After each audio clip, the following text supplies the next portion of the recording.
جیسے بھائی جان بات اس طریقے سے ہے کہ ہم آپ کو تمام کو پتہ ہے کہ 54 ہماری امام بارگاہیں ہیں، جس کے اندر 4 تقریباً شہر کے نزدیک ہے اور 50 جو ہیں وہ ہمارے اس ترجیح کے علاقے میں موجود ہیں، اور کل تقریباً ہم 8 جو جلوس ہے میجر جلوس ان کو ایکسپیکٹ کر رہے ہیں، باقی چھوٹے موٹے تو ہوتے رہتے ہیں، اور ہماری جو مجالس ہوں گی وہ تقریباً 5 سے 40 ہوں گی، اور پروسیشنز ہمارے تقریباً جو 8 پروسیشنز ہیں وہ بڑے اہم ہیں، جس کے اندر 6ٹھی کا ہے، 7ویں کا ہے، 9ویں میں 3 ہے، اور 10ویں محرم میں 1 ہے، 11ویں محرم کا اور 13ویں محرم کا، اینڈ دین اس کے اوپر ہمارا پلان جاری ہے۔ تقریباً اس کے اندر ہماری تقریباً 2600 کے لگ بھگ نفری اس میں لگتی ہے، جس کے اندر پاک آرمی بھی ہوتی ہے، ایف سی بھی ہوتی ہے، ایف آر پی بھی ہوتی ہے، ہمارے اپنے ضلع کی پولیس بھی ہوتی ہے، ہم باہر کے ضلعوں سے منگواتے ہیں۔ تو ہم نے تمام جو مسالک ہیں ان سے ہماری میٹنگ ہو چکی ہے، روٹ ہم نے وزٹ کر لیا ہے، سروے ہمارا جاری ہے، تقریباً 80% ہمارا سروے کمپلیٹ ہے۔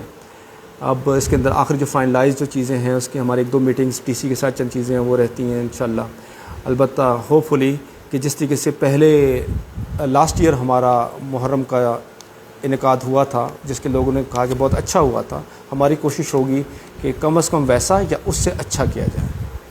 تو اس پہ ہم کام بھی کر رہے ہیں، کوششیں بھی جاری ہیں۔ تقریباً 2600 کے لگ بھگ ہماری نفری تعینات ہوگی، ابھی ہم نے تقریباً 2600 کی ڈیمانڈ کی ہوئی ہے، تو اب دیکھیے ہمیں کتنی ملتی ہے۔ تقریباً 1300 کے لگ بھگ ہمارے پاس خود موجود ہے، تقریباً 1300 ہی کے لگ بھگ ہم نے ڈیمانڈ بھی کی ہوئی ہے۔ میری جو میٹنگز ہوئی ہیں دونوں مسالک سے، اس کے درمیان انہوں نے لاسٹ ٹائم کے جو اقدامات تھے اس پہ تو انہوں نے جو اسٹیک ہولڈرز تھے، خصوصاً میں اہل تشیع کی بات کروں گا، تو انہوں نے تو بڑے اس پہ اطمینان کا ظاہر کیا، اور انہوں نے یہ تاکید کی کہ آپ نے ویسی ہی ڈیوٹی لگانی ہے، اس کو فالو کرنا۔ تو ہم نے کہا جی بالکل ہم فالو کریں گے، انشاءاللہ ہماری کوشش ہوگی اس سے بھی ہم بہتر کرنے کی کوشش کریں، ڈلیور کریں۔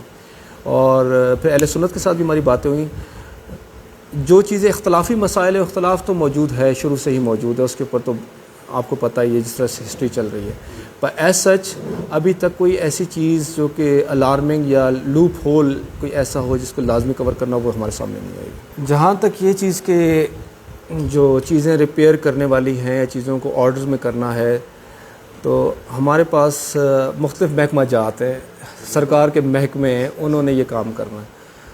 ہم نے کوآرڈینیشن لیٹرز ان کو کیے ہوئے ہیں، آج ڈی سی کے پاس بھی میٹنگ تھی، اس سلسلے میں ہماری ان سے بات چیت ہوئی، اور مزید ایک تو یہ ہوا، البتہ چونکہ محرم کا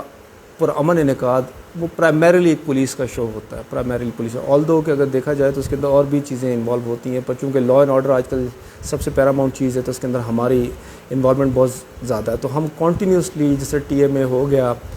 یا کوئی اور ورکس ڈپارٹمنٹ ہو گیا، ان کے ساتھ ہم رابطے میں، اور یہ جو آپ نے فلاز کے ہمارے سروے کے اندر آلریڈی آئے ہوئے ہیں کہ فلاں جگہ پہ ہمیں ریپیئر چاہیے، فلاں جگہ پہ یہ کچرا ہے اس کو ہم نے ہٹانا ہے، فلاں جگہ پہ جھاڑیاں، فلاں جگہ پہ تاریں ہیں، فلاں جگہ پہ کوئی اس طرح کے ایشوز ہیں، تو ان پہ کام جاری ہے، انشاءاللہ تمام سے مل کے ہم جو ہے اس چیز کو بہتر کر لیں گے۔ اور آپ کا دوسرا سوال کیا تھا؟ جی بالکل، ایکشن تو پھر سخت ہوگا اور قانون کے مطابق ہوگا، کسی بھی مسلک کو، چاہے وہ ایک طرف کا ہو یا دوسری طرف کا ہو، ہم نے اس موقع کے اوپر اشتعال انگیزی کسی کو نہیں کرنے دینی اور قانون کو کسی کو ہاتھ میں نہیں لینے دینا۔ جو گائیڈ لائنز موجود ہیں، جو معاہدہ جات موجود ہیں، دونوں فریقین کو ہم نے اس پر پابند کرنا ہے تاکہ محرم کا انعقاد پرامن ہو سکے۔